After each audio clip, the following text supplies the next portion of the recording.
History doesn't always explain itself. Sometimes we find things that don't belong, real artifacts, studied and confirmed, yet still beyond understanding. A wall built during the Ice Age. Who built it and why? A stone covered in writing no one has ever seen before. What language is it? Who was meant to read it? These aren't myths or rumors. They're physical, proven pieces of the past, and yet they tell stories that don't fit. Were we wrong about how early humans lived? Did some civilizations vanish without a trace?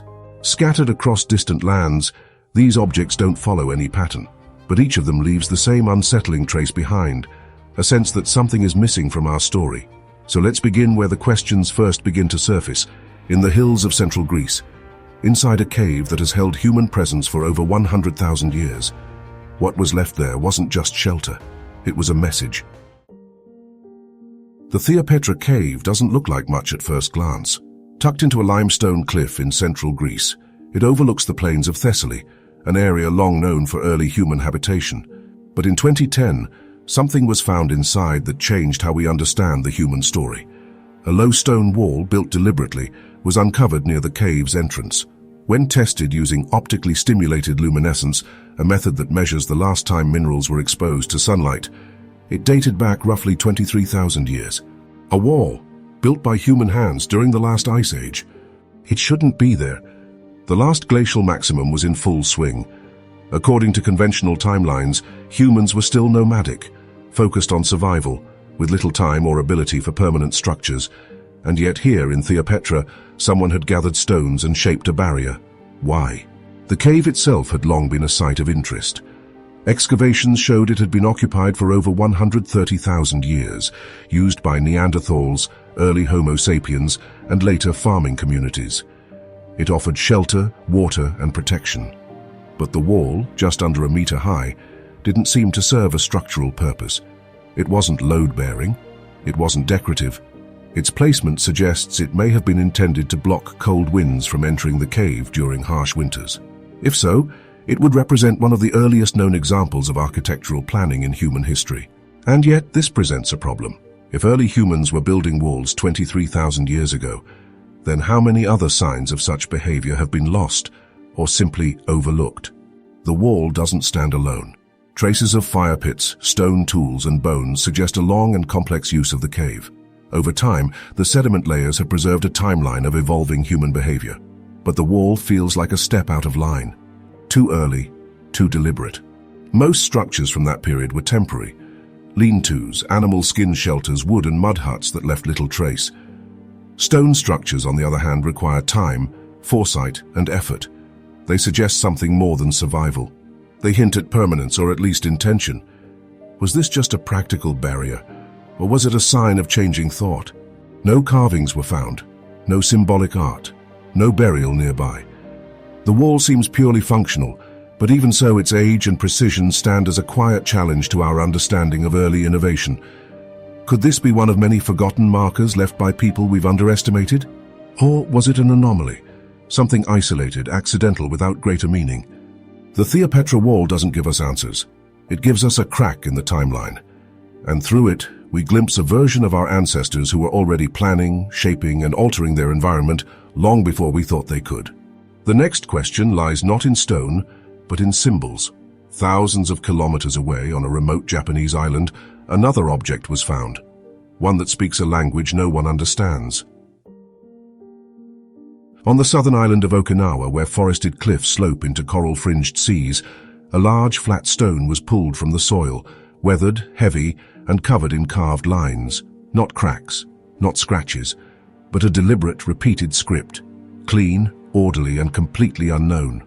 This so-called Okinawa Rosetta stone was discovered near the village of Uken in the early 20th century, but received little attention at first. Locals had seen similar stones before, assuming they were religious or decorative relics, but this one stood apart. The inscriptions didn't resemble Japanese kanji, Chinese characters, or even Ryukyuan writing, once used throughout the Okinawan Islands. The lines were vertical and geometric, carved with purpose, yet without any known system to compare them to. Researchers catalogued the stone, measured the grooves, and photographed every symbol. Linguists attempted comparisons with ancient regional scripts, from Jomon petroglyphs to Southeast Asian characters, but none matched. There were no repeating symbols, no syntax anyone could decode. It didn't even follow the pattern of known undeciphered scripts like Linear A. It was something else entirely. Could it be a lost language? If so, whose? Okinawa has a long and layered history. Once independent from Japan, it was the heart of the Ryukyu Kingdom, which traded with China, Korea, and Southeast Asia. But even those cultures left no traces of a script like this. No parallel has been found in cave walls, scrolls, or ancient stones elsewhere in the archipelago. There's no date for the stone. Carbon dating can't be used on rock, and there were no accompanying materials. No tools, no ruins, no burial, just the stone. Some have speculated it belonged to a completely forgotten group, perhaps predating Ryukyuan culture altogether. But without context, those remain guesses. Was it a message, a name, a boundary marker? Or was it something more abstract, ritualistic, symbolic, meant only for those who made it? Even the name Rosetta Stone feels premature. The original Rosetta helped us understand 3 languages. This one reveals none. It has no translation, no key, just silence. Still, it holds weight, both literal and historical. Its grooves are deep, carved with effort. Its symbols don't feel random, and it's not alone. A handful of other carved stones have since surfaced across Okinawa and nearby islands, showing similar markings. But none have led us closer to meaning. Perhaps the script recorded a language spoken by a people whose traces were washed away by time or conquest. Or perhaps it was never a language at all, but a code, meant to be seen, not spoken. In a world where writing is how we remember, this stone reminds us how easily memory can disappear. But while the Okinawa stone speaks in unknown lines, the next object says nothing at all. A hammer trapped in stone, where no hammer should exist. In the 1930s, a family hiking near the small town of London, Texas, spotted something odd sticking out of a rock ledge. It was a piece of wood, weathered and rounded but clearly shaped. When they cracked the surrounding rock open, they found the rest of it, a metal hammerhead still attached to the wooden handle, sealed inside what appeared to be ancient stone. That alone would have made it a curious find, but tests on the surrounding rock suggested something more unsettling. According to some geologists, the stone was part of a formation dating back over 100 million years, from the Cretaceous period, long before humans were thought to exist. A human-made tool sealed in ancient rock. How? The object became known as the London hammer. It's a simple tool, an iron head with a wooden shaft. The hammerhead is roughly 15 centimeters long, with flat ends and a smooth shape. X-ray analysis showed it to be made of over 96% iron, with traces of chlorine and sulfur, and without modern refining marks. Its composition is unusually resistant to rust, even after decades of exposure since its discovery. Skeptics have offered explanations. Some argue that the stone isn't as old as it seems, that minerals may have formed around the hammer in recent centuries through a process known as concretion, which can mimic much older geological structures. In other words, the rock may be young even if it looks ancient. But that's the debate. What's older, the hammer or the rock around it? The hammer itself hasn't been dated directly, and much of the analysis comes from independent or private researchers. The original find was also disturbed, opened with a hammer and chisel before any formal documentation, leaving room for uncertainty. Without clear provenance, mainstream archaeology has largely dismissed the hammer as an anomaly or misunderstanding. Yet it remains, physically intact, quietly displayed. It challenges less with what it is, and more with the suggestion it raises. If it truly predates known human history, then something doesn't add up. If it doesn't, then why was it encased so completely, so convincingly in rock no one can agree on? It's a reminder that sometimes it isn't the complexity of an object that causes doubt. It's how ordinary it is, a simple tool, a common form, in the wrong place. From a forgotten tool in ancient stone, we now return to the known world, or so we think. Because buried beneath the modern streets of Alexandria, a massive black coffin lay sealed in silence, waiting for centuries, and never meant to be opened. In 2018, during routine construction in the crowded streets of Alexandria, Egypt, a team of workers uncovered a stone structure 2 meters below ground. It was a sarcophagus, massive, dark, and unmarked, black granite, nearly 3 meters long. At 30 tons, it was one of the largest ever found in the city. No inscriptions, no carvings, no names. Alexandria is a city built on layers of history. Founded by Alexander the Great in 331 BCE, it was once home to the famed library, the Pharaoh's lighthouse, and the tombs of rulers and philosophers. So when archaeologists realized this coffin had lain undisturbed for over 2,000 years, speculation ignited. Was this the lost tomb of Alexander himself? Could it be a royal burial sealed in secrecy? The public imagined curses, plagues, hidden treasures. Some warned not to open it at all. When the lid was finally lifted, the answer was more confusing than revealing. Inside were the partial remains of 3 people, likely soldiers or officials. Their bones were damaged, scattered, and soaked in a strange red liquid pooling at the bottom of the coffin. It wasn't blood. Tests showed it was sewage water that had leaked in over centuries, mixing with the decay. The smell was overwhelming. The mystery, however, remained. Who were they? Why were 3 individuals buried together in such a large, expensive coffin? And why no inscriptions? In ancient Egypt, even modest burials were rich in symbolism. Hieroglyphs, names, prayers to guide the dead through the afterlife. This sarcophagus had nothing. No identifiers, no gods, just weight and darkness. The bones belonged to 2 men and 1 woman. They showed signs of trauma, possibly from battle. One skull had a large hole, maybe from a weapon. But there was no consensus. Some suggested they were part of a family. Others thought they were victims of a hasty, hidden burial. DNA testing was attempted, but degradation made results inconclusive.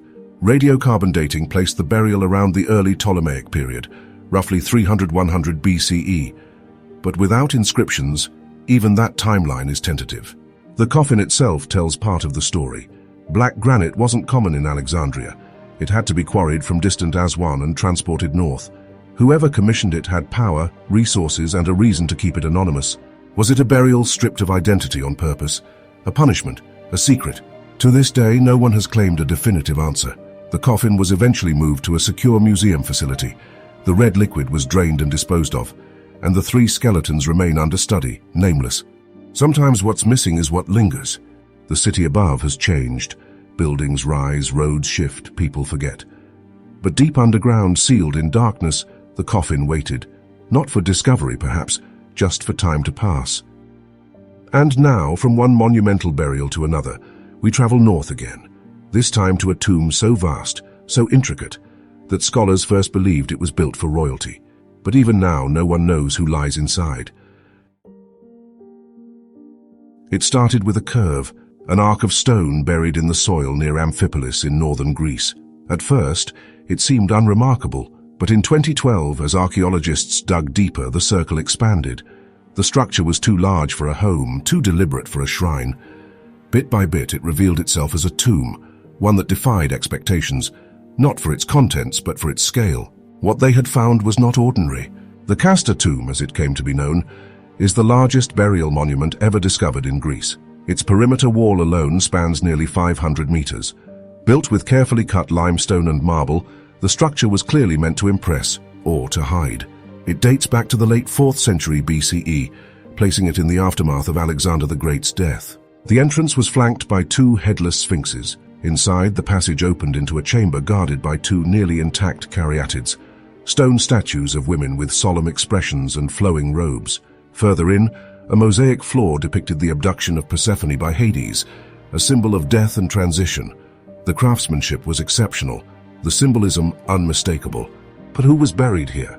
At the heart of the tomb, archaeologists uncovered human remains, fragmented bones belonging to 5 individuals, including a woman over 60, a man in his 30s, and a newborn. They also found bones from a horse. No inscriptions named the dead, no treasure confirmed their rank. But the scale of the monument suggested a figure, or family, of immense importance. Speculation spread fast. Was this the tomb of Olympias, Alexander the Great's mother? Or perhaps Roxana, his Persian wife? Others proposed his close general Hephaestion, or even Alexander himself, whose burial place remains one of antiquity's enduring mysteries. But the evidence was never conclusive. The materials and style did connect the tomb to elite Macedonian circles, yet the scattered remains made identification difficult. No royal seal, no written name, just stone, design, and silence. And there was something else. The tomb seemed unfinished. Certain sections were rough, as if abandoned mid-construction. Had the plans changed? Was the burial rushed or interrupted? The Kasta tomb reveals as much through its grandeur as through its gaps. A monument meant to endure, but with no clear story to anchor it. Even the art raises questions. Why Persephone? Was the tomb meant as a message to the living or a guide to the dead? Today, the site is partially restored, with replicas of its original statues displayed for visitors. But the identity of the main occupant or occupants remains unknown. A tomb this vast was never meant for obscurity, and yet time has erased its names. We leave behind marble corridors and northern hills, and now descend toward the lowest point on earth, where the ruins of a city, burned, collapsed and salted, still draw whispers of divine judgment and earthly catastrophe. Near the southern edge of the Dead Sea, where the air is dry and still and the ground is coated with layers of ancient salt, lie the ruins of a city violently destroyed. Charred bricks, melted pottery, human remains crushed beneath collapsed walls. For centuries, travelers have pointed to this place and asked the same question: was this Sodom? The biblical cities of Sodom and Gomorrah are among the most infamous in ancient lore, cities said to have been erased by fire from the sky for their wickedness. Most viewed the story as myth, a warning wrapped in allegory. But then archaeologists began excavating Tall El Hammam, a site in modern-day Jordan, and the line between legend and reality began to blur. Excavations revealed a city once thriving, with wide streets, stone structures, and layers of occupation dating back over 3,000 years. But at a certain layer, sometime around 1650 BCE, everything changed. The buildings were shattered outward, not inward. Bricks were turned to ash. Pottery was fused with glass. The soil contained high levels of sulfur and salt. And then there were the bones, scattered, fragmented, sometimes showing signs of extreme heat and sudden trauma. What could cause such destruction? One theory stood out: an airburst. Researchers from multiple disciplines, including physics and archaeology, proposed that a meteor exploded in the sky above the city, unleashing a fireball thousands of times more powerful than Hiroshima. Temperatures may have briefly reached 2,000 degrees Celsius, hot enough to vaporize metal, liquefy mud brick, and ignite everything flammable. There's historical precedent. In 1908, a similar airburst flattened 2,000 square kilometers of Siberian forest in Tunguska, Russia. The idea that such an event struck Tal El Hammam is scientifically plausible, but whether this was Sodom remains contested. There's no direct inscription calling the site by that name, no texts linking it clearly to the biblical account. Yet the geography matches, the timeline aligns, and the sudden fiery destruction echoes the story told in Genesis. Salt-covered terrain, a ruined city near the Dead Sea, and even the notion of divine punishment, it all fits. Skeptics argue that natural disasters are often absorbed into myth, and this may be just another example. Others claim the city's destruction was due to war or internal collapse, but no known weapon or siege leaves the kind of scorch marks and chemical residue found here. So we're left with ruins that don't fully explain themselves. If it was a meteor, it struck with perfect timing to give rise to one of the most enduring cautionary tales in history. If it was something else, we still don't know what. And there's a final detail. After the destruction, the region remained abandoned for hundreds of years, as if people feared to return, as if the memory lasted long after the flames had cooled. From fire in the sky to shapes in the heavens, our final chapter looks upward. A bronze disc buried in the heart of Europe, ancient stars etched in gold, and a question that has not gone away: how much did they know? In 1999, two treasure hunters climbed the Mittelberg Hill in Saxony-Anhalt, Germany, with illegal metal detectors and shovels. What they uncovered was something they didn't understand. A bronze disc, about 30 centimeters across, corroded but still intact, with strange golden shapes embedded on its surface. A sun or full moon, a crescent, a cluster of 7 stars, arcs, lines, not decoration, arrangement. They tried to sell it. Authorities intervened, and once archaeologists examined it, they realized what it was: the oldest known concrete depiction of the cosmos in human history. The Nebra sky disk, as it came to be called, was dated to around 1600 BCE, placing it in the European Bronze Age, far earlier than any known celestial chart from the region. It was buried alongside swords, axes, and bracelets, suggesting it held ritual or symbolic importance. But what struck scholars most was the precision of the golden inlays. The disk appears to show the Pleiades star cluster, a key seasonal marker for early agricultural societies. One arc matches the sun's path at the summer and winter solstices, exactly where it rises and sets on the horizon from the hill where the disk was found. Another arc, later added, may show the lunar cycle or relate to timekeeping. This wasn't abstract art. It was a functional astronomical tool, embedded in bronze, made by people previously assumed to lack such knowledge. The surrounding area revealed more: a circular enclosure, perhaps a solar observatory, and remnants of ritual activity.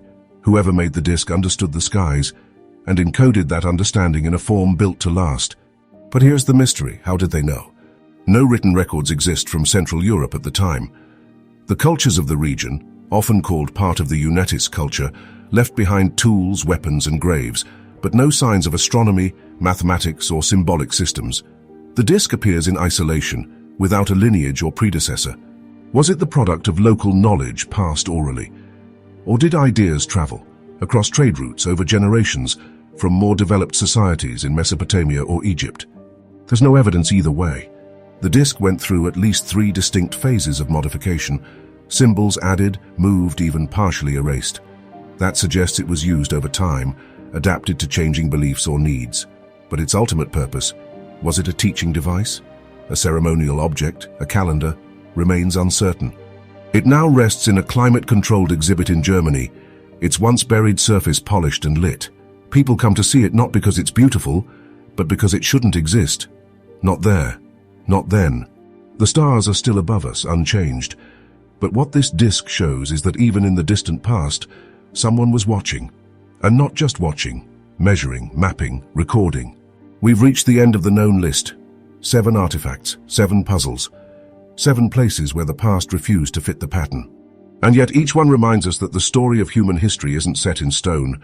It's still being uncovered, one strange object at a time. We often imagine history as a path, clear, mapped, with each step leading to the next. But the artifacts we've seen tell a different story, one where gaps are bigger than we thought, where timelines shift, where knowledge appears fully formed, then disappears without a trace.